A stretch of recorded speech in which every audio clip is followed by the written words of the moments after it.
পরপর তিনটি বিশ্বকাপে আশাহত জার্মান ভক্তরা। তিনটি বিশ্বকাপে খারাপ খেলেছে জার্মানি। আর এই নিয়ে আলোচনায় বসেছে বাস্টিন শোয়ানস্টাইগার এবং অলিভার খান। শোয়ানস্টাইগারের মতে জার্মান জাতীয় দলে এখন আগের মতো যে আগ্রাসী লড়াই করার মন মানসিকতা সেটি এখন আর নেই।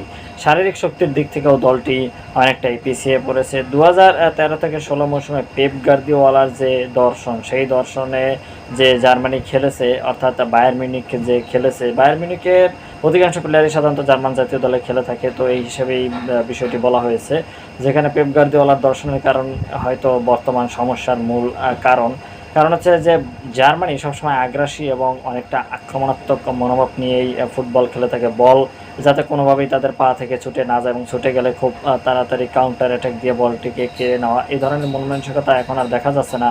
তবে এখানে উল্লেখযোগ্য একটি বিষয় হচ্ছে জোশুয়া কিমিখকে তিনি একজন নেতা হিসেবে উল্লেখ করেছে এবং জোশুয়া কিমিখের ভিতরে জার্মান যে ডিসিপ্লিন, জার্মান যে মেন্টালিটি সেটি কিন্তু বিদ্যমান রয়েছে। তবে ম্যানুয়েল নয়ারের জায়গাটা কে নিবে সেটি এখন আর উঁচু নামের উপর নির্ভর করবে না, সেটি অবশ্যই পারফরমেন্সের উপর নির্ভর করবে। তবে জামাল মুসিয়ালাকে আরও আগ্রাসী এবং আরও আক্রমণাত্মক হতে বলেছে বাস্টিন শোয়ানস্টাইগার, কারণ একটি আক্রমণাত্মক এবং শক্তিশালী দলই পারে একটি দলকে তার লক্ষ্যে পৌঁছে দিতে। এটি নিয়ে অনেকটা গভীর আলোচনা এবং পর্যালোচনা চলছে। দেখা যাক জার্মানির ভবিষ্যৎ আশার আলো কীরকমের হয়।